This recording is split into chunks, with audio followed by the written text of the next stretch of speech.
নমস্কাৰ বন্ধুসকল, আজিৰ বিষয় হ'ল পৰিৱেশ অধ্যয়ন। আজি পৰিৱেশ অধ্যয়নৰ কিছুমান গুৰুত্বপূৰ্ণ প্ৰশ্নসমূহ আপোনালোকৰ ওচৰলৈ লৈ আহিছোঁ। প্ৰশ্নসমূহ এনেধৰণৰ: বকজাতীয় চৰাই ক'ৰ পৰা অসমলৈ আহে?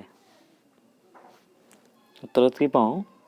ইৰাণ, চাইবেৰিয়া, মধ্য এছিয়া, উত্তৰ আফ্ৰিকা। আমি আৰু এটা কৈ লওঁ, বকজাতীয় চৰাই ক'ৰ পৰা অসমলৈ আহে? ইৰাণৰ পৰা আহে, চাইবেৰিয়াৰ পৰা আহে, মধ্য এছিয়াৰ পৰা আহে আৰু উত্তৰ আফ্ৰিকাৰ পৰা আহে। এইটো মনত কৰিব আপোনালোকে। ক'ৰ পৰা আহে? ইৰাণ, মধ্য এছিয়া, উত্তৰ আফ্ৰিকা পৰা বকজাতীয় চৰাই অসমলৈ আহে। কাঁইট কাঁইট শব্দ কৰি আকাশেদি উৰি অহা চৰাইবিধৰ নাম কি? প্ৰশ্ন আৰু এবাৰ ক'লোঁ, কাঁইট কাঁইট শব্দ কৰি আকাশেদি উৰি অহা চৰাইবিধৰ নাম কি? উত্তৰ হ'ল দেওহাঁহ। মনত কৰিব, দেওহাঁহ চৰাইৰ শব্দ হ'ল কাঁইট কাঁইট। আমি ৩ নম্বৰ প্ৰশ্নলৈ আহোঁ। পাউৰুটি প্ৰস্তুত কৰা অণুজীৱৰ নাম কি? পাউৰুটি প্ৰস্তুত কৰা অণুজীৱৰ নাম উত্তৰত আছে ইষ্ট। মনত কৰিব, ইষ্টে আমাৰ পাউৰুটি প্ৰস্তুত কৰা। most important question, হয় নহয় আহিব পাৰে আপোনালোকৰ কাৰণে। সকলো অণুজীৱই বীজাণু হয়নে? প্ৰশ্ন আহিব পাৰে পৰিৱেশ অধ্যয়নৰ কাৰণে। আমি এই প্ৰশ্নসমূহ এল পি স্কুলৰ পৰিৱেশ অধ্যয়নৰ কিতাপৰ পৰা আমি কালেক্ট কৰিছোঁ। বহুত সৰু সৰু কুৱেশ্যন এনচাৰ হয়, কিন্তু বহুতো গুৰুত্বপূৰ্ণ প্ৰশ্নসমূহ আপোনালোকৰ ওচৰলৈ লৈ আহিছোঁ। আমি 5 নম্বৰ প্ৰশ্নলৈ আহোঁ।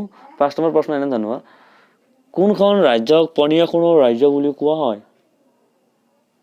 অসমক। আৰু এবাৰ কওঁ, অসমক পনীয়া সোণৰ ৰাজ্য বুলি কোৱা হয়। আমি জানিব লাগিব,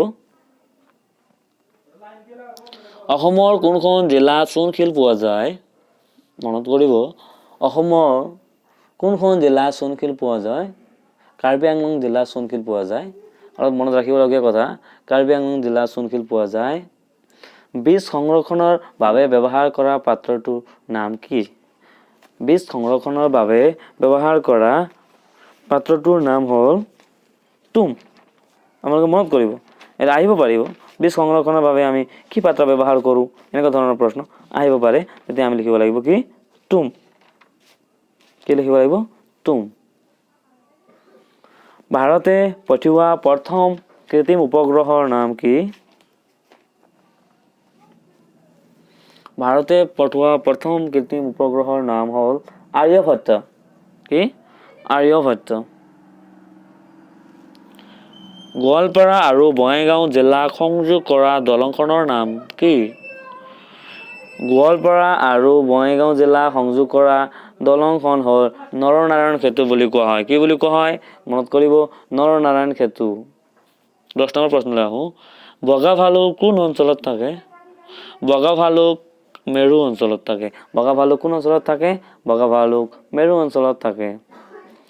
প্লিজ বন্ধুসকল, যদি মোৰ চেনেলত আপোনালোকে নতুন আছে, প্লিজ চেনেলটো ছাবস্ক্ৰাইব কৰি দিয়ক আৰু ওচৰত থকা ঘণ্টা বটনটো প্ৰেছ কৰিবলৈ নাপাহৰিব, যাতে মোৰ ভিডিঅ' নটিফিকেশ্যন প্ৰথমতে আপোনালোকে পায়। Thank you. এতিয়া 11 নম্বৰ প্ৰশ্নলৈ আহিলোঁ। মৃতদেহ গেলি পচি যোৱাত সহায় কৰে। কোনে সহায় কৰে? বিয়োজকে। বিয়োজকে কি কৰে? মৃতদেহ গেলি পচি যোৱাত সহায় কৰে। আৰু এটা সৰু প্ৰশ্নলৈ আহিলোঁ। মহাভাৰত ৰামায়ণ কাহিনী কি নাচৰ দ্বাৰা ৰূপায়ণ কৰা হয়? মহাভাৰত ৰামায়ণ কাহিনী কি নাচৰ দ্বাৰা ৰূপায়ণ কৰা হয়? পুতলা নাচ। কাৰ্বি পাহাৰৰ কোনখন ঠাইত কয়লা পোৱা যায়? কাৰ্বি পাহাৰৰ কয়লাজান বা চিলভেটাত কয়লা পোৱা যায়। মনত ৰাখিব, কাৰ্বি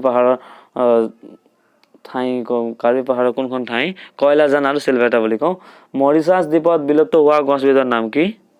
মৰিচাছ দ্বীপত বিলুপ্ত হোৱা গছবিধৰ নাম হ'ল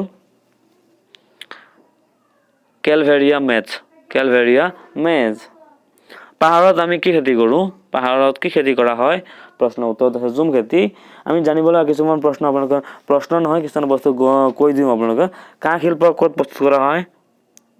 সৰ্থেবাৰী আৰু বয়ন শিল্প ক'ত পোৱা হয় শুৱালকুছি শিলচৰত কি শিল্প বেত শিল্প হয় বয়ন শিল্প ঢকুৱাখানাতো হয় ঢকুৱাখানা আৰু শুৱালকুছিত বয়ন শিল্প প্ৰস্তুত কৰা হয় মৃৎ শিল্প ক'ত আচাৰী কান্তিত প্ৰস্তুত কৰা হয় পিতল শিল্প হাজোত প্ৰস্তুত কৰা হয় থেংক ইউ আজিৰ ভিডিঅ' ইমানতে সামৰিলোঁ নেক্সট ভিডিঅ' সোনকালে আহিব আপোনালোকে চাব কালি ভিডিঅ' আনি আছোঁ ICTৰ বিষয়ে ICT টেকনলজি গণিততো আছে আৰু পৰিৱেশ অধ্যয়নতো আছে সেই ভিডিঅ' সোনকালে পাই যাব থেংক ইউ ছ' মাছ